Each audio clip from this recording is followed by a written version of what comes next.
So my lemon loaf recipe has been years in the making. A lot of readers and viewers told me that what they wanted was a Starbucks copycat, but better because it's homemade, and I really took that seriously. We have captured the plush tight crumb, that melt in your mouth texture. We are using only real lemon flavoring here, and then that glaze is perfectly thick and lemony without being too sweet. It took years, but we nailed it. The first thing you want to do, get your oven preheating to 350 degrees Fahrenheit, and let's grab our sugar. You'll need 1 2/3 cup of granulated sugar. Just add this to a large mixing bowl. And you're also going to need 3 tablespoons of lemon zest. How many lemons this takes you really depends on your lemons. Like some just have more zest in them than others. Here it's been taking like 3 or 4 lemons per loaf. We've gone through a lot of lemons. And anytime you're zesting lemons, I like to remind you, when you're zesting, don't go too deep into the lemon. Once you start to see that white papery layer, get to it to show you. One moment, please. You can kind of see it here. Just starts to get like a bright white. That's the pith. That is bitter.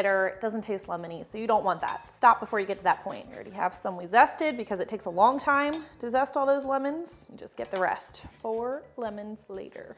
So a lot of times when people are making a recipe with lemon and sugar, you'll see them tell you to like use your fingers to work the lemon and the sugar together to really get out those lemon oils. If you want to be hands-on, you can do that, but what we do instead to kind of save a step and keep your hands clean is I just cream together the butter and the sugar and the lemon zest, and that does a really good job of pulling out the lemon oils and giving you a really nice lemon flavor without getting your hands dirty. You are going to need 1/2 cup, 8 tablespoons of softened unsalted butter, and then you'll want to use either your stand mixer or an electric hand mixer for this step, and we're going to cream together these ingredients really, really well. We want to see the butter completely smooth in the mixture. Everything should be light and a little bit fluffy. Always start on low speed, but then you're going to beat on high speed for like 3 minutes. So once that butter's, no large pieces anymore, this is when I increase my speed. Now the creaming part is really important because what we're doing is we're incorporating a lot of air into the batter at this point, which is going to help lighten up the texture just enough. Helps make it nice and plush,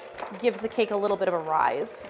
Okay, this should be smelling really nice and lemony and fragrant right now. So butter, again, it gives the lemon loaf a really nice flavor, but to get a really soft kind of melt in your mouth texture, we needed a little bit of oil. This is 1/4 cup of a neutral cooking oil, which can be avocado oil, which I'm using, or canola oil or vegetable oil. I don't usually recommend this with a lot of my cakes, but for this specific recipe, you could probably get away with using olive oil too, because olive oil works really well with citrus. So if you don't mind the taste of olive oil, it could work really well here. And we'll just mix that in until it's nicely combined. We're going to scoot that over for just a second. And we have some more wet ingredients to incorporate, but I usually will combine them separately first. So just grab like a nice size measuring cup or a mixing bowl. And to this, we're going to add 2/3 cup of sour cream. Use a full fat sour cream. While plain Greek yogurt would probably work here, I don't think you're going to get quite the same depth of flavor. So I would recommend using sour cream. Get that all in there. The next thing I want to talk about is our eggs. A very key part of this recipe is how we handle the eggs. And this part makes a huge difference in the softness, plushness, everything with the recipe. A huge difference. So I'm not doing this just to dirty another dish, guys. You are going to need 4 eggs, and we're going to separate the yolks and the whites. So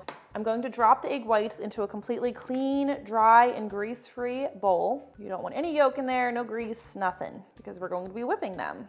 These are large eggs. Yolks go in with the sour cream. It's a very risky way to do this. I could lose all of my egg whites. Number 3, egg number 4. We'll come back to these in a minute. Stick here for a second. We're going to add 1/2 teaspoon of vanilla extract. Not too much because vanilla can dominate lemon if you use too much. 1/2 teaspoon is just enough to add a little bit of depth without bullying the lemon. And then just 1 tablespoon of your freshly squeezed lemon juice. And we're just going to whisk these together really well before we incorporate them into our other wet ingredients. All right, nice and smooth and yellow. We'll just add this right into our batter. We're going to get all of it. Try anyway. The spatula is not very flexible for some reason. I don't remember it being this stiff. Go ahead, grab your mixer and just stir everything together until it's well incorporated. You just want to have a nice uniform batter before we go to the next step, and use your spatula to scrape the sides and bottom of the bowl just to make sure everything's well incorporated.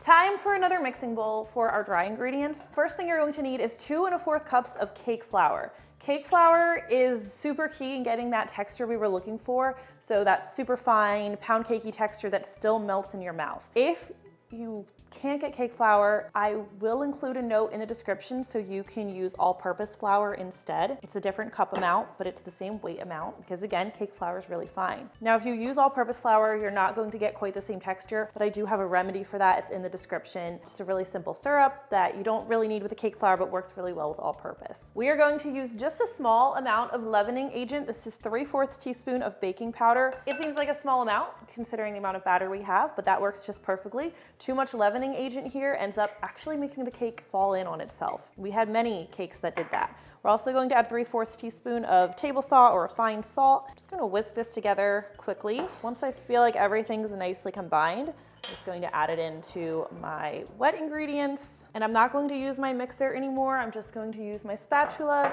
to just gently fold everything together until this is nicely combined. Look how pretty it is. And again, with this recipe, I wanted to use all natural lemon flavor. If you really are trying to make it super strong, of course you could add a little bit of lemon extract, like a teaspoon in with the wet ingredients, but I think it's best this way with just the real flavor. And that glaze on top is really going to make it pop. Make sure there are no dry flour streaks. Everything's nice. Beautiful. Okay, we're not done yet. Remember those egg whites from like 30 seconds ago?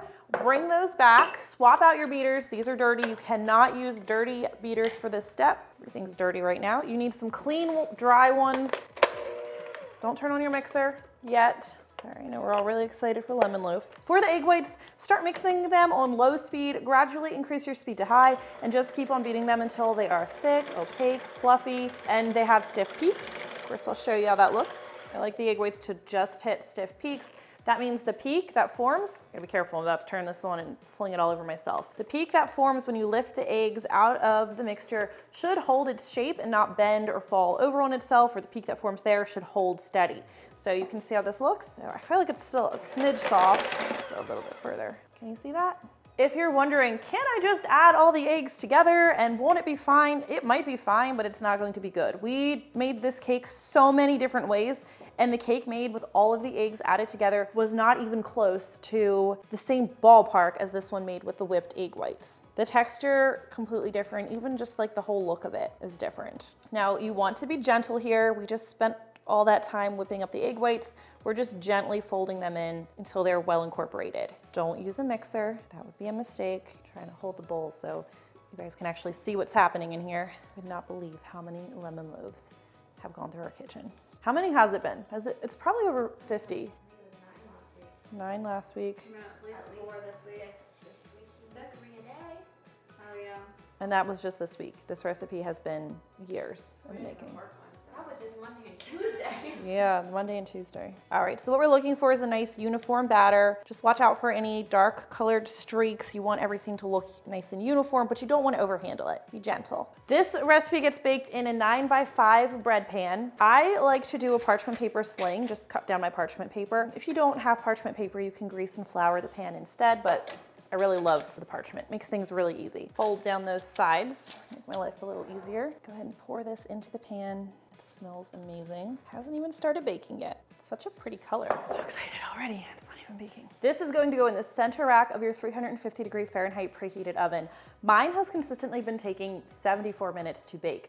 But because ovens run a little different, you might want to start checking yours at 70 just in case your oven runs a little bit hot. A regular toothpick is not going to be deep enough to test this cake. You're going to want to use a wooden skewer, insert it in the center. What you're looking for is some moist crumbs. That's ideal, or if it comes out completely clean, it's definitely done, so take it out of there. Already looking nice and pretty. Now, after it comes out of the oven, I like to let the loaf sit in the pan for like 10 to 15 minutes, let it kind of finish cooking a bit, and then we'll remove it from the pan. You'll just want to run a knife along the edge, anywhere the parchment isn't separating it from the pan, just to help loosen it. And then just carefully take it out, move it onto a cooling rack. Let this cool down a bit. I don't wait for it to cool much more than this before I start preparing the glaze. So I'm just going to slide this over and we can start making that right now. Took me quite a while just to get the glaze perfect, and I think we really nailed it. It starts just with powdered sugar, like you'd probably expect. This is just 1.5 cups of powdered sugar. Now, a lot of lemon glazes, including ones I've used in the past, don't use melted butter. It's just sugar and lemon juice, but melted butter actually adds a really nice depth to this glaze. It makes it a little bit richer without making it too sweet. So we're just going to add in 1.5 tablespoons of butter. I do prefer salted butter here because it adds just a little bit of extra depth, whereas it's tough to kind of fine tune the amount of salt you would need to add to get to that level. We're also going to add some lemon juice, of course, for flavor, and this really does add a really nice brightness to the loaf. This is just fresh lemon juice that I squeezed from the lemons I zested.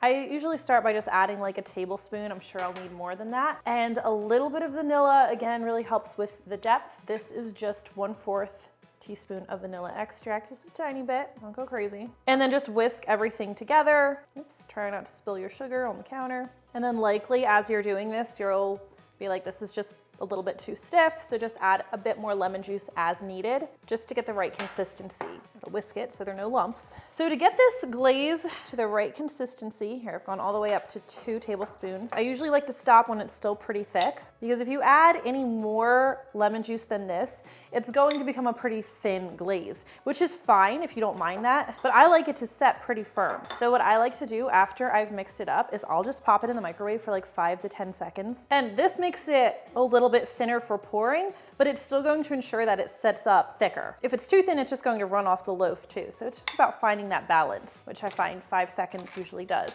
But if you don't mind just spreading it on like a frosting, you can just skip the microwave part. All right, I'm just going to pour this over the loaf. If you didn't microwave it, you're going to need to spoon it and spread it. A little bit more here. Make cleanup easy on yourself and put a piece of wax paper under this before you do it. Sometimes if a lot's pulling down, I'll just pick it up and just drop it right back on top. The most painful part of this process now is just letting the glaze set. It usually takes about 30 minutes before I'm ready to cut into the loaf, but that gives the loaf time to finish cooling down a little bit more. Even after 30 minutes, it's still going to be a little bit warm. So see you in 30. All right, the moment we've all been waiting for. Let's go ahead and cut a slice. Oh, it's still warm. I'm going to move this guy out of the way because the end piece is excellent, but that's not the piece I'm going for. It's got a nice, dense, tight crumb the way a pound cake should. It melts in your mouth. Can you see this? I don't know if you can tell. Let me get it on camera, like how soft the crumb is. I'm gonna break it in half because I just want you to see how plush and amazing this crumb is. This is 5 years in the making and it was worth every minute.